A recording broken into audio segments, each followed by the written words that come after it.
How much more memorable would school have been if you were doing projects that impacted your community? Every time you walk through a local park, you'd pass a tree you planted or helped maintain. Every time you walk through a popular intersection, you'd remember the interviews you did with passing strangers, asking for their take on what's going well and what could use improvement. Hi, my name is Cheyenne. I taught in high schools across America for 7 years, which is how I know families want more security for themselves and socioeconomic mobility for their children.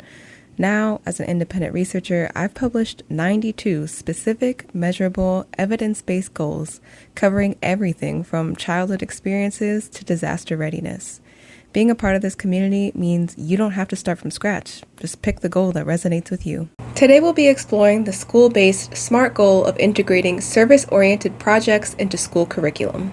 This video is one of 8 exploring goals aligned to the first of 9 pillars that ground the research done at Peoplin.com. That pillar is maximize positive childhood experiences.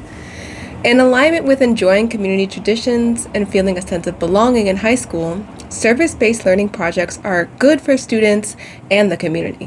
One of our most untapped resources for strengthening community and increasing availability of resources is our youth. As a former high school teacher with 7 years of experience in the classroom, I assure you our youth is incredibly competent. A search of service learning projects in my city's public school district showed me that there are projects ongoing at the elementary, middle, and high school levels. Take this Clean Energy Fund, for example, which provides $10,000 per school year to fund student-led projects. Just this one initiative has given students the opportunity to build rain gardens, become climate speakers, install solar-powered charging stations, and so much more. But these amazing service-based projects are not for academic credit. There's a huge opportunity to make a shift in school curriculum, especially at this time in America where there are major changes to federal funding in education and testing requirements. So let's take a look at 2 institutions that have structures in place to change the classroom experience for students and for staff. First up, we have 2-Hour Learning. I became a fan of this model when I saw Miss Mackenzie Price speaking at the South by Southwest Education Conference in Austin, Texas. That was back in spring of 2024.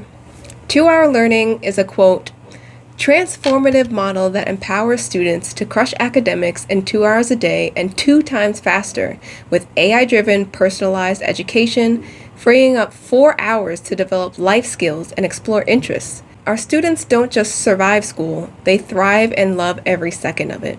These impressive specs show that students across all ages and socioeconomic statuses benefit from the customized learning experience. On top of all that, schools can invite guides to support with instruction. Becoming a guide takes more than just passing a background check. There's a psychological and academic standard that has to be met.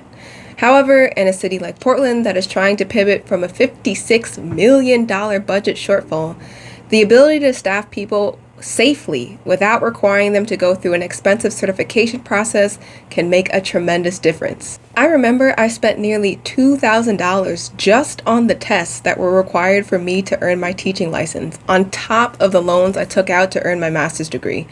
The 2-hour learning model widens the pool of candidates to effectively participate in running a school. School districts can learn more about 2-hour learning at their website, 2hourlearning.com. Next, we have PBLWorks. PBL stands for project-based learning. It's a teaching model that lets students learn by actively engaging in real-world and personally meaningful projects.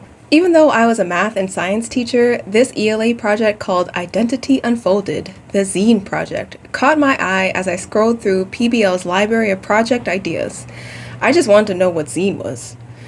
All of these projects are standards aligned and cover a range of grade levels and subject areas. By defining and utilizing their gold standard PBL model, teachers can hit content aligned to state standards while creating a memorable learning experience for their students. And yes, PBL does offer training for educators if you, your school, or your district is interested in creating a different classroom experience. Do you have any fond memories of a community project that you did in high school or middle school? Do you or anyone you know have experience with project-based learning or the 2-hour learning model? Leave a comment so we can share and spread awareness. Don't forget to join the People Be Peoplin community. This research is independent and funded by people like you who believe communities should be built on evidence. When you donate through Shopify, you'll be thanked with a discount code for your next order. An added bonus is that 100% of shop proceeds also go right back into our initiative and towards our monthly goal of $2,000. Link to donate is in my bio. Thanks for building this with me.